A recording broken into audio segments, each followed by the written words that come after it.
कहाँ पे? आगे सिकुला के पहले 3 पास है कोस्टर। वाटर पास है? हाँ वाटर पास है, बहुत खतरनाक, बहुत तेज है पानी। हाँ ये नहीं जा पाएगा, नहीं जा पाएगा। जाके चेक करना है, कर लो। ऊपर कितना पानी है? पानी ज्यादा नहीं है, चढ़ाई ज्यादा है, कवर लॉस होगा गाड़ी। पहले गियर पे चढ़ाएंगे और क्या होगा? पहले गियर पे चढ़ेगी।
ऊपर कितना पानी है? पानी ज्यादा नहीं है, चढ़ाई ज्यादा है, कवर लॉस होगा गाड़ी।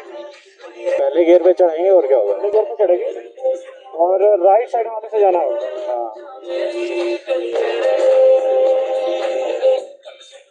मैं जाकर दिखाऊं? पहले मैं जाऊं, लेकिन बात तो वही है, ऊपर जहाँ बाइकें खड़ी है वहाँ पानी नहीं है ना? नहीं वहाँ तक नहीं है। हाँ आ रही है, वहाँ पहली वाटर क्रॉसिंग है। नहीं करनी है अभी। जूता गीला नहीं करना, हाँ? ध्यान रखना, जूता गीला नहीं करना है। अगर आपका पैर जाने वाला रहेगा तो हल्का सा लेफ्ट करके ना बीच में देखना पत्थर है, तो पैर रख लेना, हल्का सा राइट करके पैर रख लेना, पानी में पैर नहीं रखना। गमबूट पहन लूं? ना ना, सारा निकल जाएगी पानी साड़ी। मेरे को एक बाइक वाला बोल रहा निकलेगी नहीं यहाँ से, सामान ज्यादा है। मैं जाऊँ? जाओ या मैं जाऊँ? दो बंदा आए।